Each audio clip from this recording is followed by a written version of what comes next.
Hello and welcome. Once again, an opportunity to look through your comments and questions and discuss, share the Dharma with each other. Moving straight on with the first comment. In fact, there are two comments I've quickly looked at and put together because they're relating to the same subject. The subject today, I think, is going to be orientated around rage, aggression, anger, revenge, all of these unwholesome states of mind that we are trying to reduce by the development of wholesome states of mind. So let's look at how we can do that together. First comment. How do you get over from not seeking revenge against an individual that has wronged you? Why does revengeful thoughts always come into our mind when someone hurts you? Let me just read the next comment too, as it's related to the same subject. I'm pro-enlightenment and the long journey to get there, but I've invested time and energy into hatred of people that have negatively impacted my life and lives of people I care about. Due to this, emotions can be fiery, and I can become entranced in angry thoughts. New situations arise, and they stir up negative emotions. Do I need to forgive, or perhaps just turn away and be concentrated on my own path without forgiveness?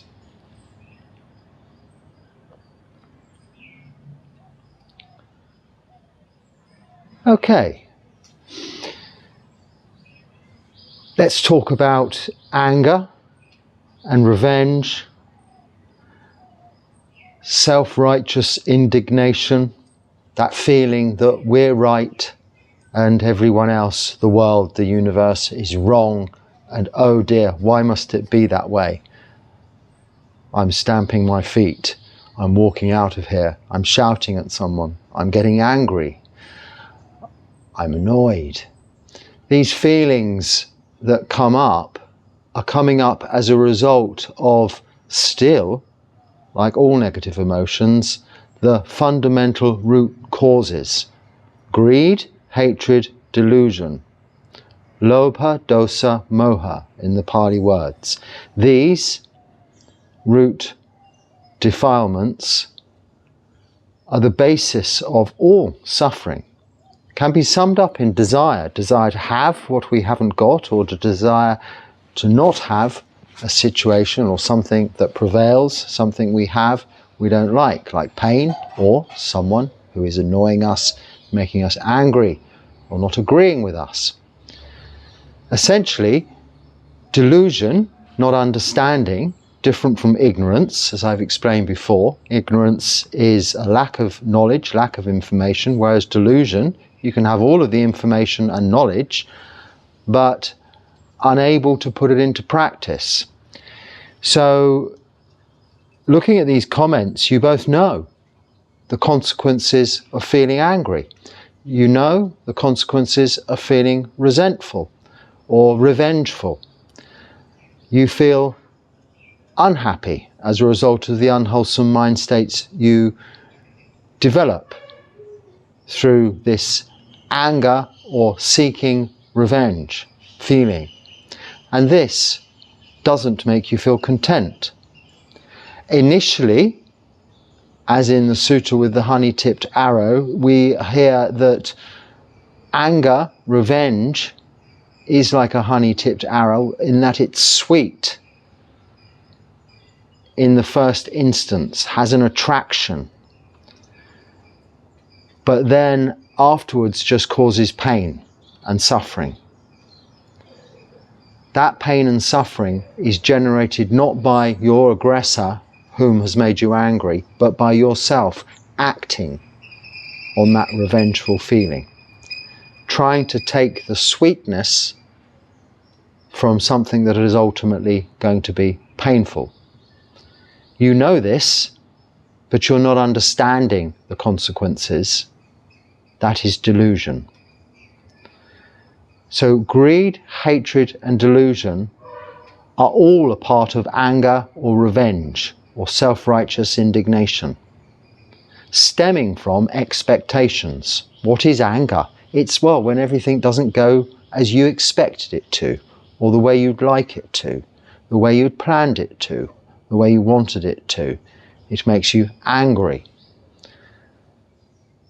I've arrived at airports after a long journey, been taken into a room, the door locked, and told to sit there and just wait, while certain immigration issues have been either resolved or not resolved.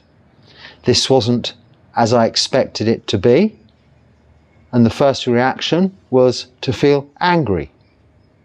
But one knows in these situations this would only bring about more trouble and turmoil and difficulties, not only for you, but those people trying to do their job. So you take the opportunity to just sit, be calm, you've got time, you can meditate. But you're not always in that situation with the benefit of time, with the benefit of being alone maybe, or at least in a room with someone whom doesn't speak your language, but you are reacting. You're coming from a place of deluded, so not ignorant, but with a slight lack of understanding, reaction. That is not equanimity.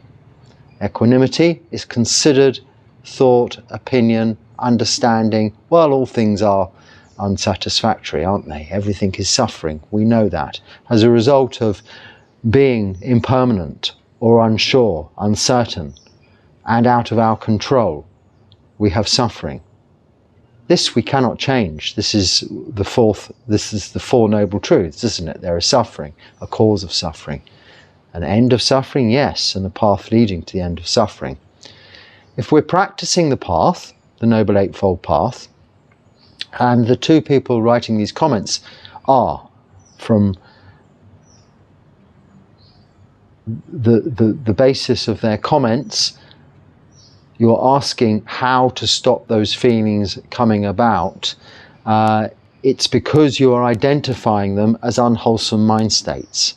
And the Noble Eightfold Path of Sila, Samadhi, Panya is maintaining moral virtue, keeping the precepts, practicing meditation, Samadhi, and developing wholesome mind states, reducing unwholesome mind states. And clearly you have correctly identified these unwholesome mind states as just that, unwholesome and not conducive to contentment or happiness or anything positive, neither at the recipient's end of your anger or from your side of generating that anger or that revenge. No one wins. So back to basics, anger and revenge, a human instinct, a protective tool we have within ourselves to survive. Someone punches you, boom. Your immediate reaction, if you haven't developed equanimity to its fullest, might be to punch them back. Then what happens? A fight ensues. They then retaliate, you retaliate, and before you know it, you're on the ground wrestling around like wild animals, fighting. Now, if you've developed equanimity, the fourth of these four Brahma Viharas, which are our antidotes to this problem. If you've developed these four Brahma Viharas, but have established equanimity, then you will be able to get rid of and eradicate delusion by the results of having developed those qualities through your practice, seeing how in practice it works. So when someone punches you, boom, or boom, and you just turn and walk away, or even run away, you'll see that is the end of the matter. So similarly, if someone attacks you with harsh words, tongues of daggers,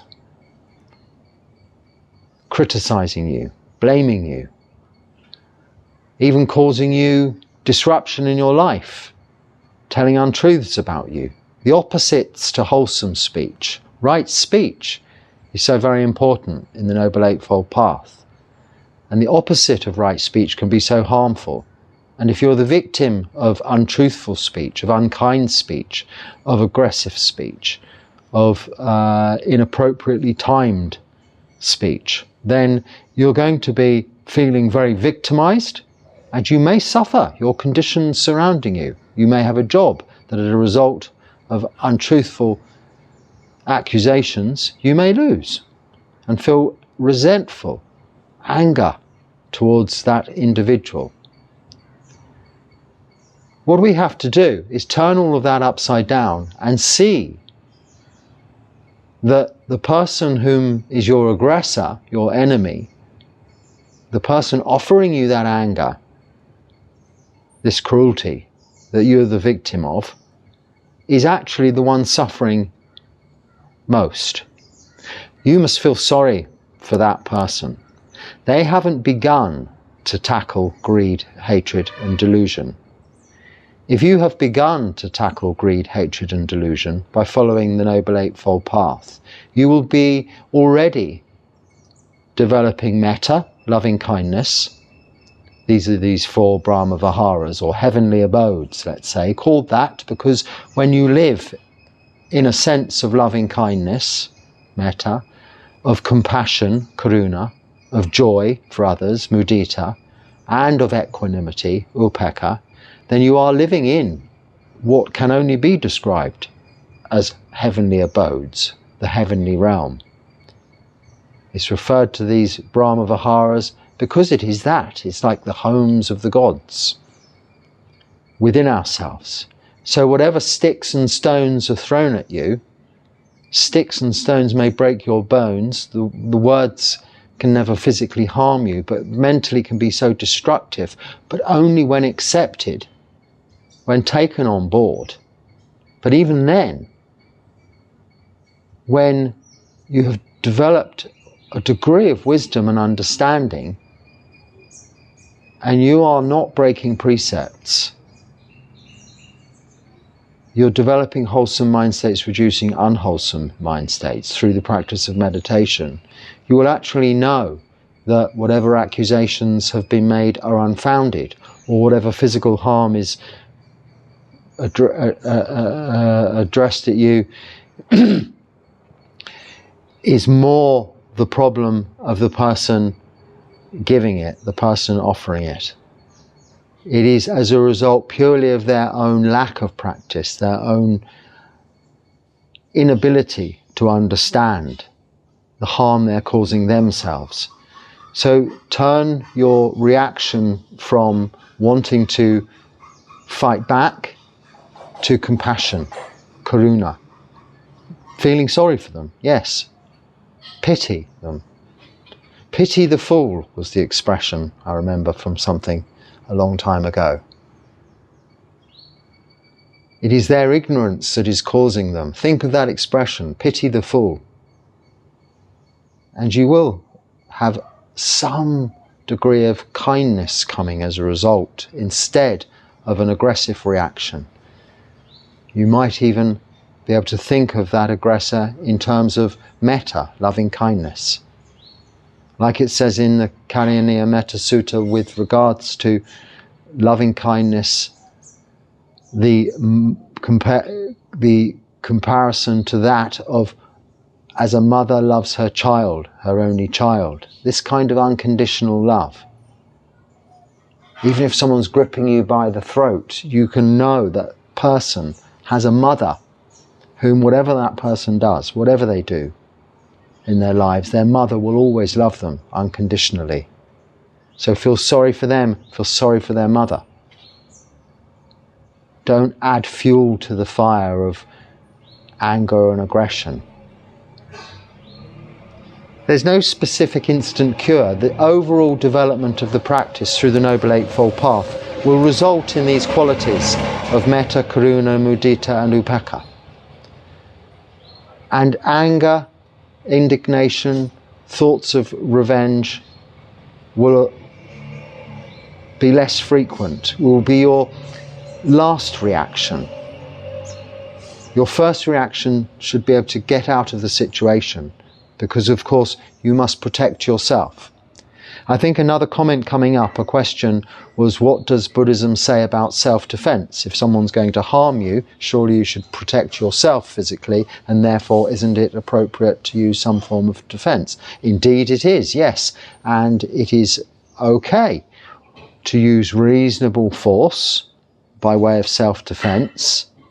I think the person was coming from a background of martial arts, and this was my first introduction into Eastern philosophies, into Buddhism in a way, not Buddhism specifically, more Taoist or Taoist philosophies and ideas with regards to meeting aggression or force with sufficient resistance, but not to hurt back, but to redirect it.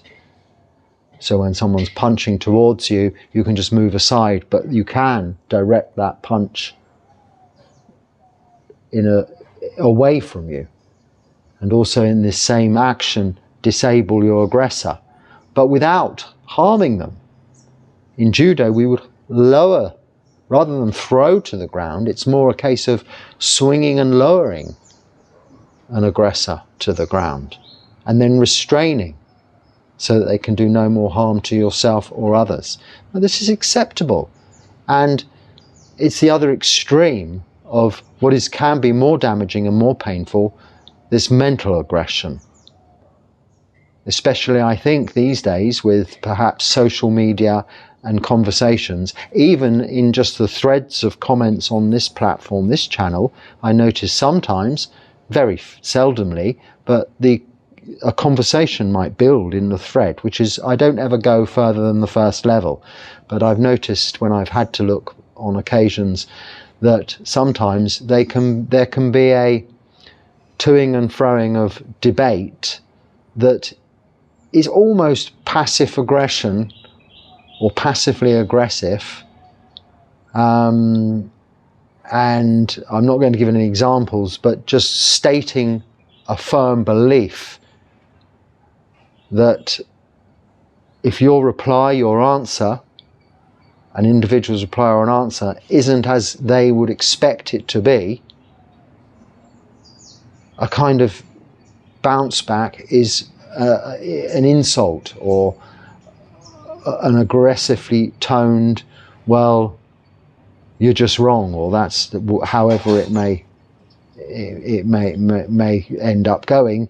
It's never in a wholesome direction. And I think people whom are constantly engaged in these sort of debates online and within these forums can possibly find themselves very quickly victims of such, let's say, what would you call it, bullying, online bullying in a way. And what do? Well, you turn it off, you leave that forum, you unsubscribe, you don't watch or don't make any contribution to those comments anymore. You could still continue to enjoy whatever it is you're enjoying without participating in the debate. After all, there is an infinite supply of other areas for you to discuss your views. You can simply walk away. This is always the first answer.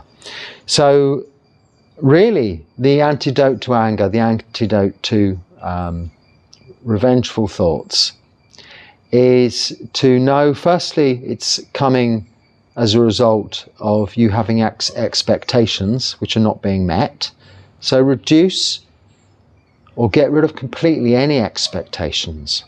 All you can expect is suffering as a result of conditioned things. So even if everybody behaves exactly as you expect them to in your scenario and does exactly as you thought they might and expected them to, there will come a time when that will not be the case. And the longer the good conditions have prevailed, the more difficult it might be when those good conditions no longer prevail.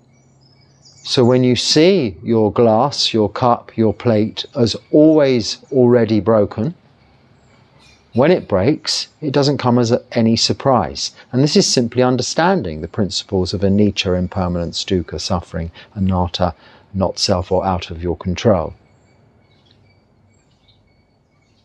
You see a lovely plate, a lovely cup, a lovely glass. It's already broken, isn't it? It may not be broken in this exact moment in time, but you know that at some point in the future it will become broken. Even if it lasts thousands of years, nothing lasts forever.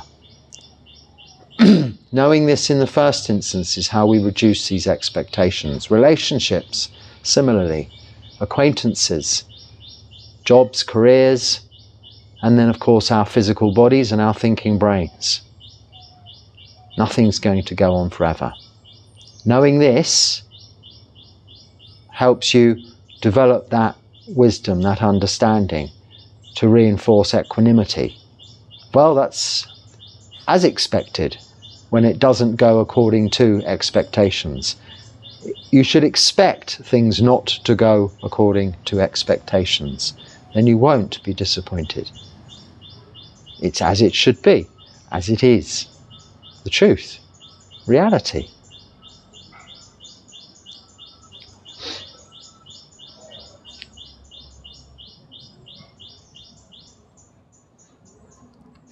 Okay, do you spend much time thinking about your past life? And if so, when those thoughts come up, do you immediately push them out of your head, or do you ponder a little bit? How do you handle thoughts of your past life? And of course, I mean in this lifetime. I'm glad you said that. I was about to say, I'm sure you're referring to my past life within this life.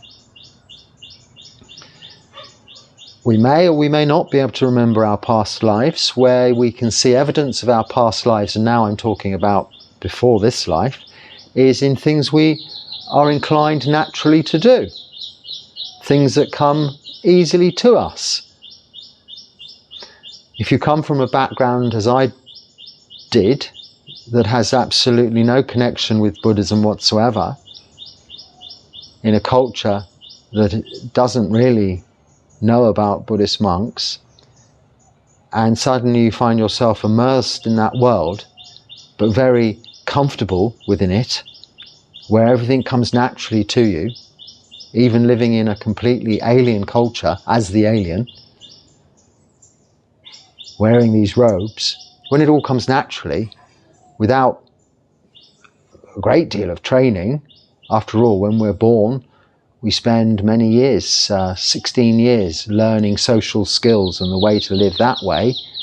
But when you become a monk, you've got to go against the flow completely, to a lot of what you've learned in your lives previously. And the older you are, the more difficult it should be. You'd think it would be. As in, you can't teach an old dog new tricks. But when it comes absolutely naturally to you, I found very comfortably when I first started living in monasteries and being around monks, but I couldn't understand why, until I began to understand, well, this is probably the fact that I've probably been in a previous life like this before, a monk before. We can't necessarily remember our past lives, but if you feel very uncomfortable like this, then you've probably not done it ever before. If it just is so normal to you, in a short number of years by comparison to everything else in your life, then it's probably that in a previous life you have. Now, on this actual question, within this life, do I think about my past life? So pre-ordination, I guess you're referring to. No, I don't. So that really answers the rest of the questions there. And if so, when those thoughts come up, do you immediately push them out of your head? Well, no, because they don't come up. And or do you ponder a little bit? And how do you handle the thoughts of your past life? Really don't come up. So what might come up are experiences in my past, within my past life, within this life, where I have learned something, where I've seen, prior to my introduction to Buddhism, where I've seen and experienced things and not appreciated the reality of those things by way of those characteristics of existence: impermanence, unsatisfactoriness, and not self. But learned very quickly that that is the nature of everything, impermanent, unsatisfactory, and out of your control. Even prior to my introduction to Buddhism, it is what led me towards something of a more constant nature to find contentment.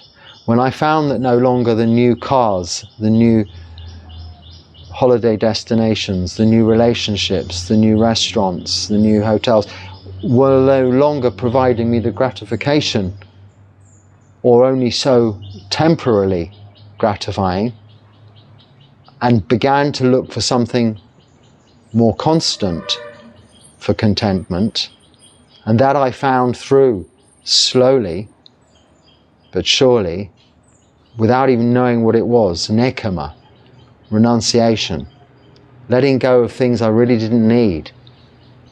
I don't really need to go on that holiday. I don't really need a new car. I don't really need any car. I only need a little tiny place to live. And then I don't need this furniture. I don't need to eat all these meals every day. This started coming to me before my introduction to Buddhism, but through meditation practice, where I was finding contentment in just simply sitting and observing, rather than going out and getting. And from that came renunciation.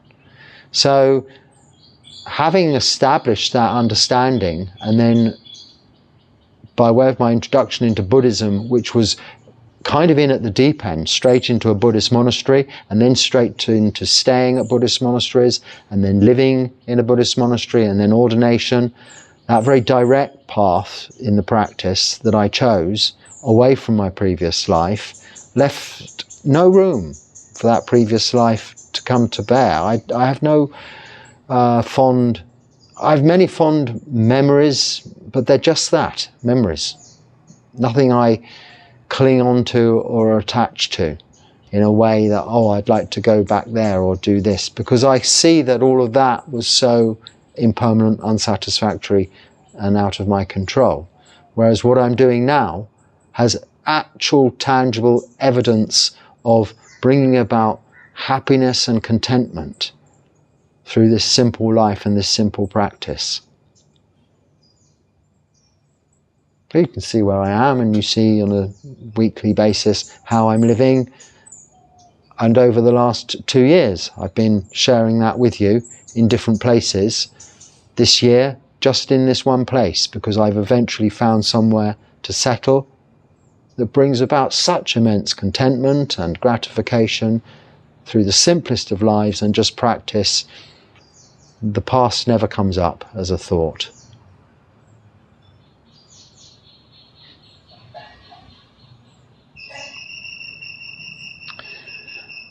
Respectfully, Venerable Dhammarakita. Now, you know I always get a little bit worried when I see anything beginning with respectfully or all due respect.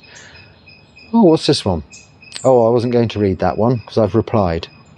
But I will. It says, I donated money to your link the other day, and I must admit I was taken aback. I was under the impression that monks cannot handle money. Is it not an offence of the Vinaya? ? Yes, monks don't handle money, and it is an offence of the Vinaya. That's correct. Alas, I donated anyway. Well, Anumodana, sadhu, sadhu, sadhu. May you be well, and Suhi Ho too, as you like to say. Could you explain to me so that I know my donation was not an offence of the Vinaya? Oh yes, okay.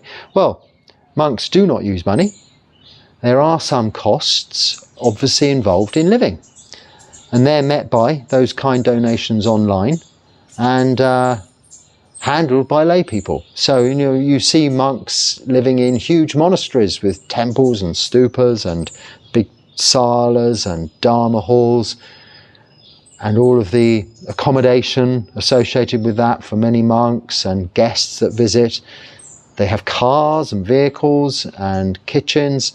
It has to all come from somewhere, doesn't it? But it doesn't mean that the monks themselves have to walk around with money or handle money or deal with it. We have taken the 10th precept when you go to live in a monastery is that you will not handle gold or silver. Being that that was the currency, I suppose, at the time of the Buddha, we don't handle money. So I don't handle money in that respect because we associate gold and silver in relation to money these days, currency of any kind. It can apply to credit cards or whatever form one might use these days with electronic devices, I don't know, to pay for things in public places and so on and so forth. But directly cash itself, it shouldn't be handled by monks. All those other means to be able to go out and acquire things like that way yourself. And we don't need to, because everything these days is fairly automated online, so it's a little bit easier. You don't have to have an entourage of staff, maybe just one steward whom is able to ensure that if, for instance, a visa fee needs paying or a flight ticket needs buying, they can authorize that payment easily and satisfactorily without the monks or nuns having to get directly involved. So you donating money to any Buddhist cause is not causing an offence in the Vinaya, in answer to your question. Now, if you give a monk a $50 note or a $10 note or 1 cent or 1 pence or 1 rupee on his pindapata and he accepts that, then technically speaking, he has broken the Vinaya, not you, okay? Because how are you to know? Many people offer me cash money on pindapata in the morning, and I always just keep my lid closed on my bowl with my hands on it, and I just say, because I can't speak Sinhalese, I just say, no money, and then I put my hands in Anjali and offer them the same blessing out of gratitude for their intention to offer dana.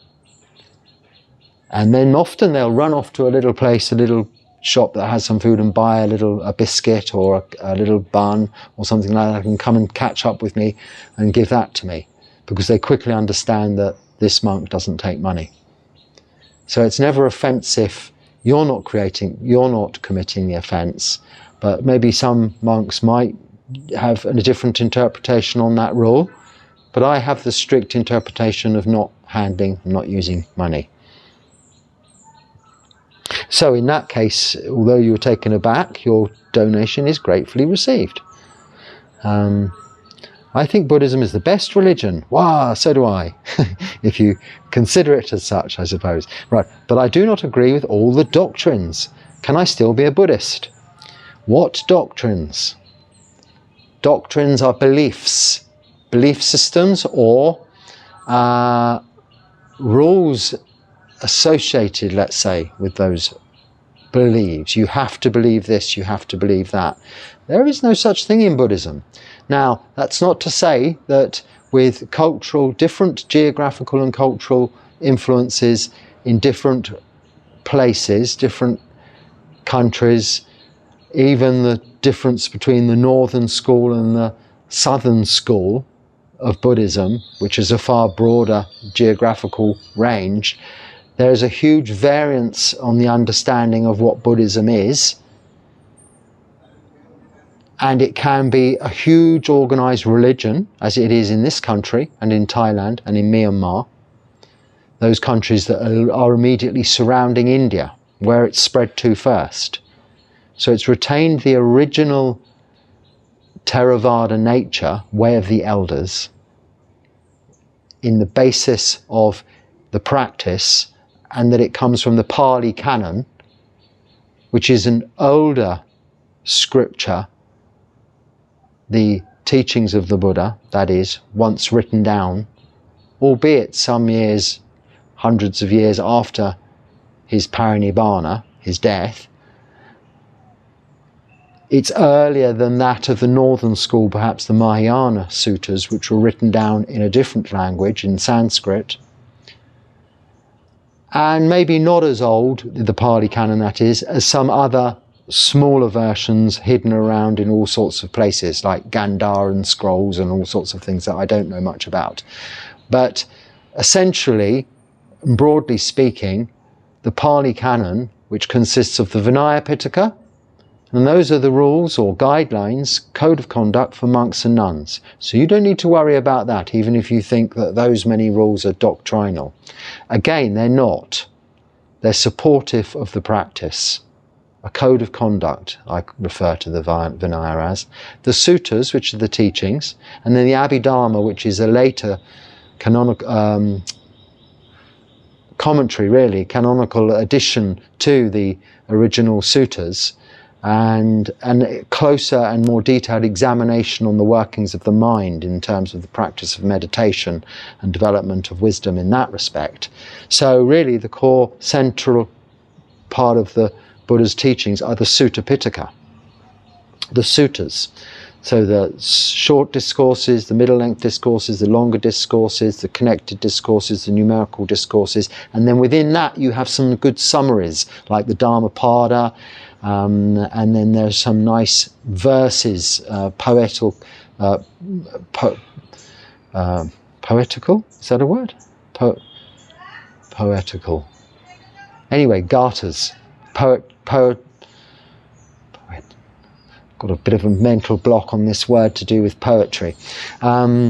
Verses that are all coming out of the Sutta Pitaka, bits that are picked from the main body of the teachings and summed up in things like the Dhammapada, and I've forgotten the name of that book, which is all the poetry side of Buddhism, the Gathas, and then also the Jataka tales, which are mythology, fairy tales.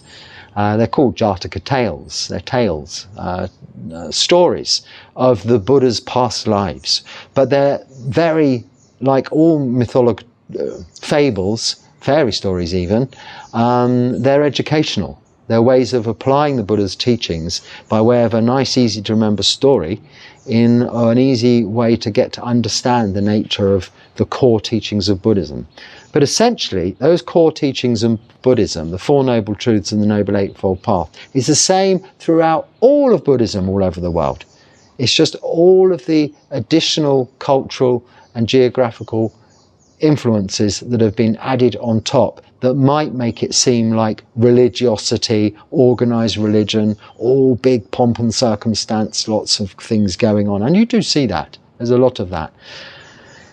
In my own practice, I won't say in my own or this tradition, I'm not really firmly embedded in one particular school or tradition. Other than that, you could say it's of the Pali Canon, so the Theravada school, the southern school, and I'm more of a forest monk than a temple monk. I like to live alone and practice this simple life with the Dhutanga practices, or some of them.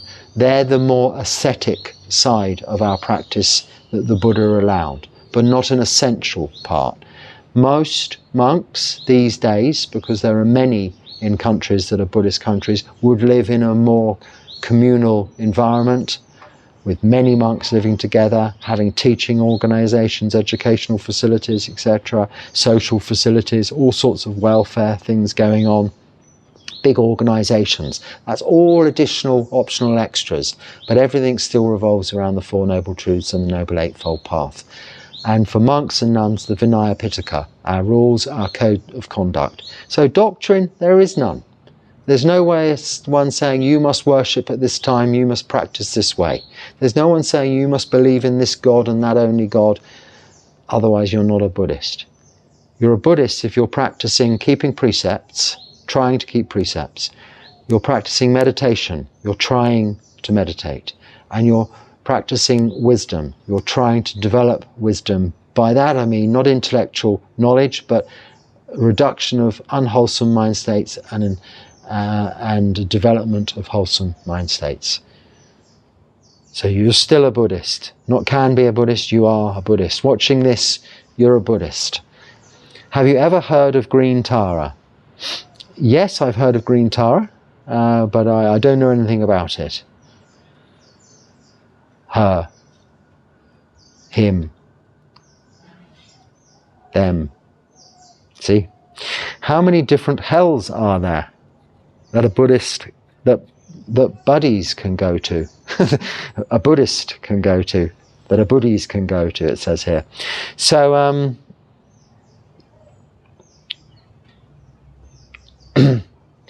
I can't remember. In Buddhist cosmology, there are, I think, 30 odd realms, including hell realms, animal realms, human realms, heavenly realms, Deva realms, God realms. It doesn't really matter, does it? That's why I don't remember and don't know. Firstly, I'm not intending to go to the hell realms. By way of this practice, I hope at least to be reborn into the human realm, a realm where I can still practice and have access or hear the Dharma.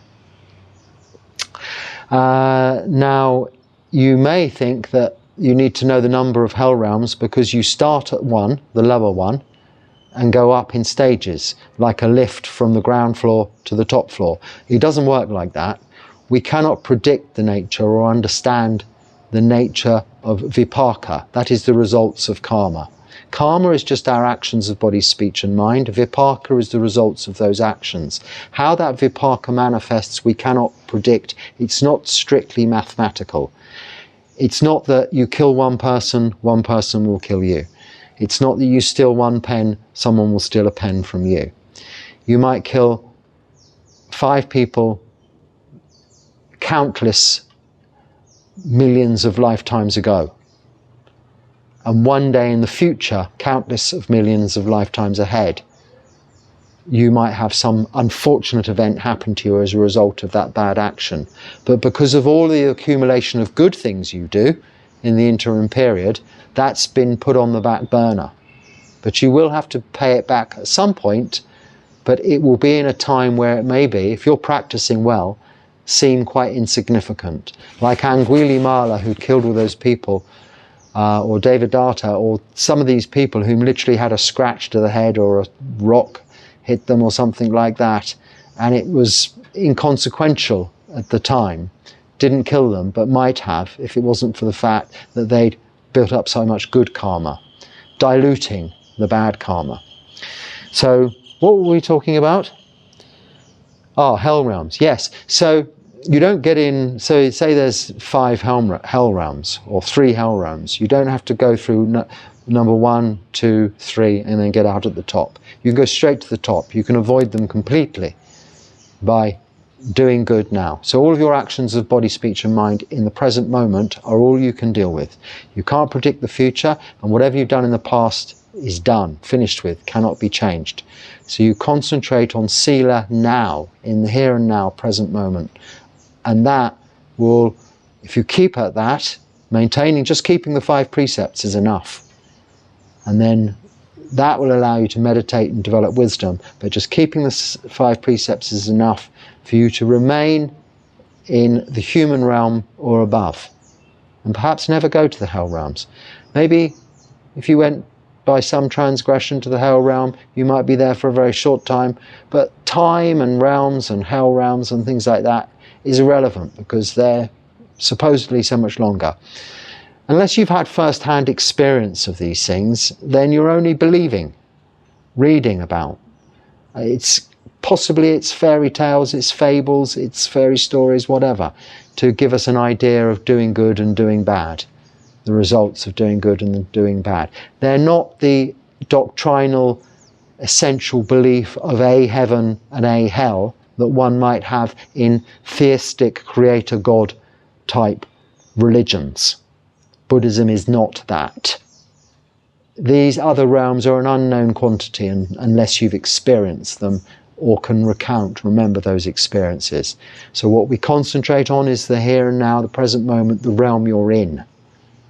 And don't think about what realm you might be going to, because all of these realms are of samsara, and your intention is to practice well in this lifetime, whilst given the opportunity, with access to the Dharma, hearing the teachings of the Buddha, to practice and become free from suffering in this lifetime, liberating citta, liberating the mind from samsara, from future rebirth entirely.